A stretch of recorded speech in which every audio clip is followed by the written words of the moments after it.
Assalamualaikum warahmatullahi wabarakatuh. Selamat datang rekan-rekan mahasiswa Prodi PAI. Hari ini Ibu akan membedah sebuah instrumen vital dalam mengajar, yaitu cara paduan membuat rencana pelaksanaan pembelajaran atau kita sebut dengan RPP. Ibu tahu bahwa kata RPP itu langsung kebayang tabel panjang yang ribet. Bener kan, Nizam? Waalaikumsalam Bu, jujur iya, kayak administrasi doang, ujung-ujungnya pas ngajar juga improvisasi.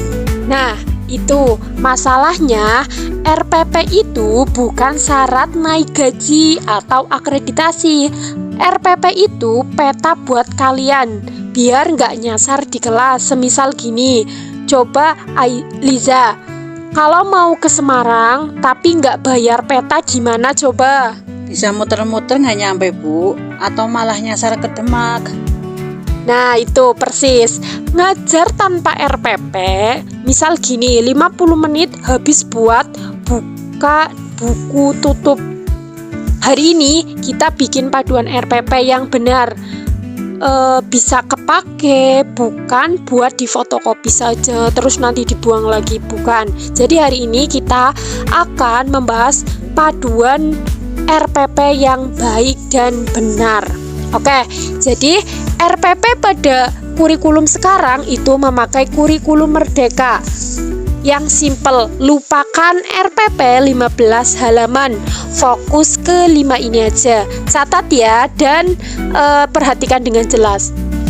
Pertama, identitas dan tujuan. Maksudnya apa? Nah, di situ identitas dan tujuan itu ada beberapa yang harus kalian capai dalam pembelajaran atau CP-nya. Yang pertama, mapelnya harus jelas. Kelasnya buat kelas berapa atau sasarannya. Misal buat kelas 8 SMP atau 6 SD dan lain sebagainya, itu harus ditentukan. Materinya apa dan alokasi waktu yang akan dibutuhkan itu berapa. Tapi yang penting tujuan pembelajaran yang kalian akan capai itu berapa. Misal tujuan pembelajarannya akan dicapai, contoh untuk materi akidah akhlak atau materi sholat, misal tujuan pembelajaran supaya siswa itu bisa mengetahui rukun-rukun sholat dan lain sebagainya. Nih Nizam, coba bedakan antara tujuan sama materi itu apa?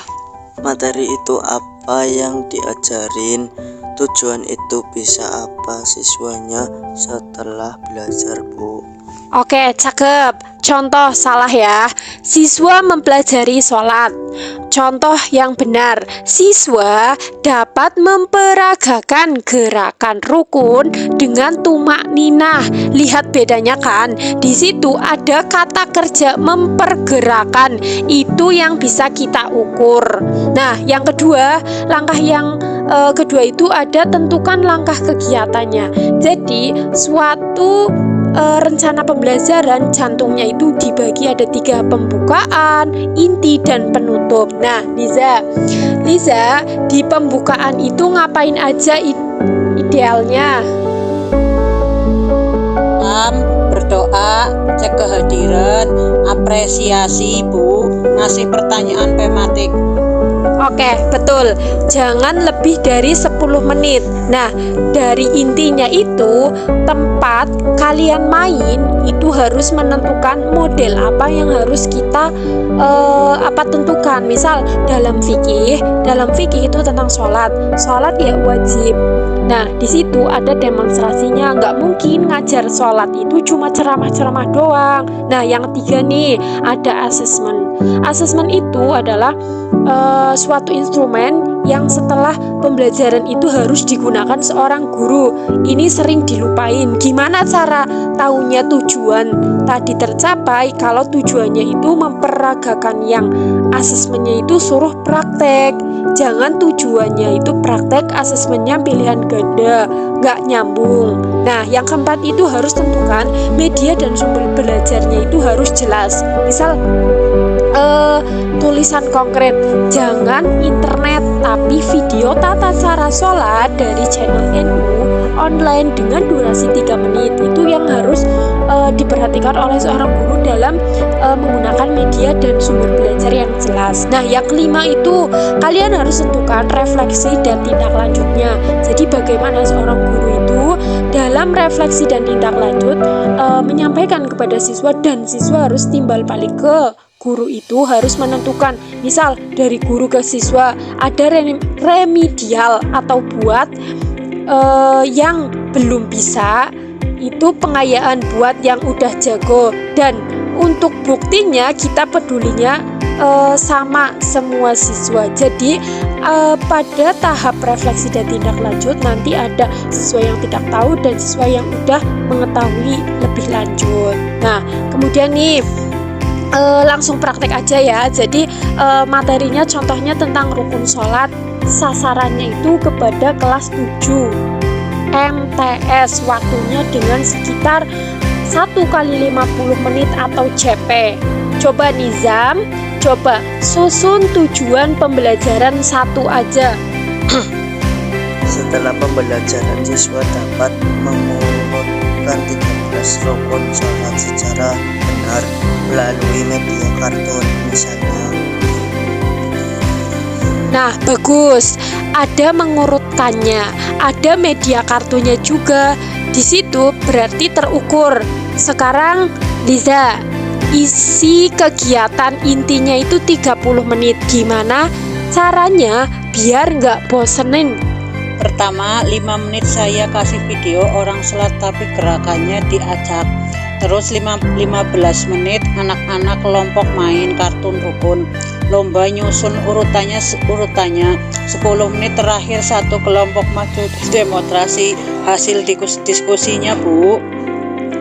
Oke, jadi di situ ada model pembelajaran berbasis game. Jadi untuk mengetahui bagaimana siswa nggak bosen, Bu, pembelajaran ini tuh bosen, terus nggak ada yang ngasih apresiasi, nggak ada yang ngasih tanya jawab dan lain sebagainya, itu membuat siswa itu menjadi bosan. Jadi guru harus menyesuaikan antara karakter siswa, harus menyesuaikan keadaan siswa, bagaimana biar tidak bosan dan lain sebagainya. Itu ada pembelajaran supaya anak itu bisa efektif dalam pembelajaran itu menggunakan pembelajaran berbasis game. Lihat, 30 menit kebagian habis dan siswanya itu aktif, nggak ada ceramah-ceramah terus. Nah, terus asesmennya itu coba bisa.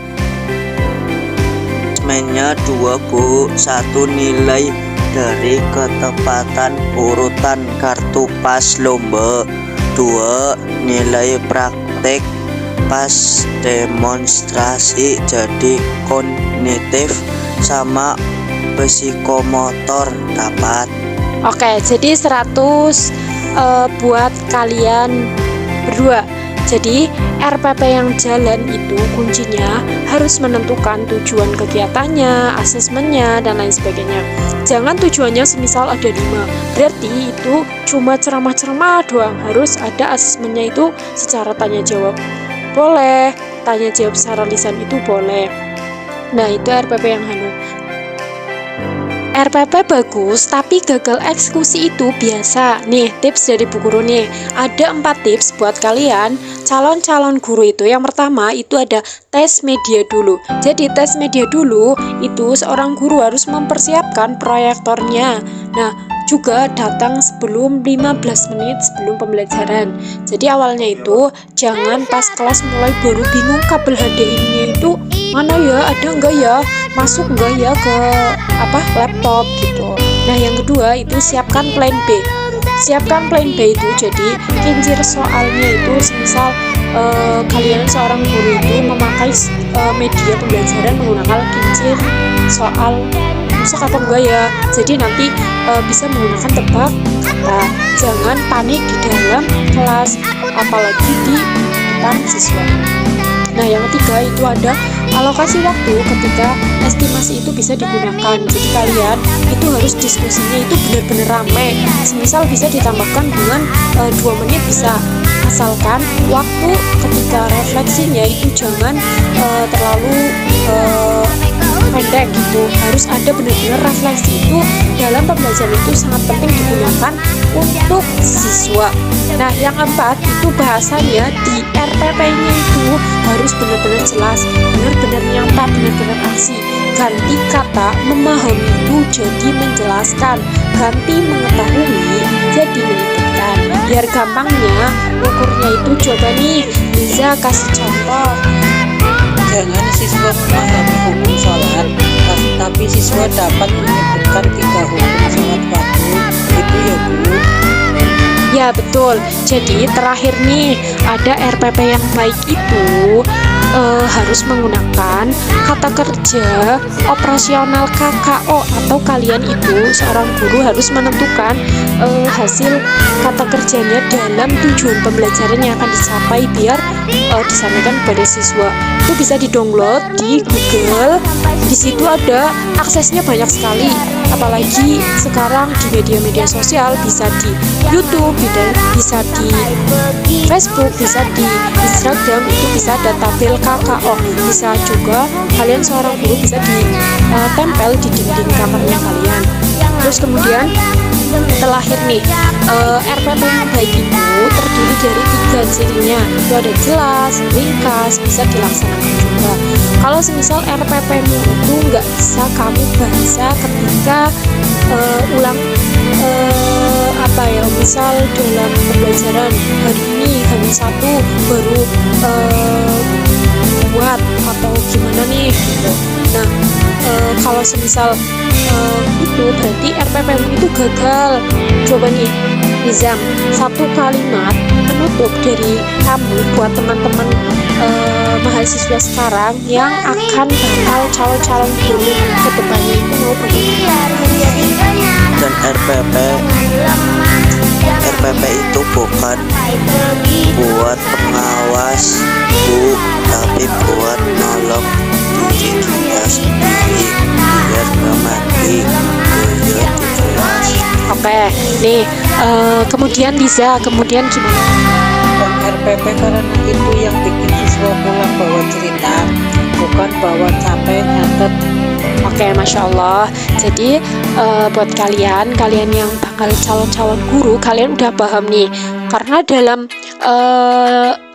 sebuah tujuan pembelajaran, kalian harus menentukan modul pembelajarannya itu harus bagaimana, terus RPP-nya itu harus bagaimana. Misal kalian itu calon-calon bakal guru PA ini.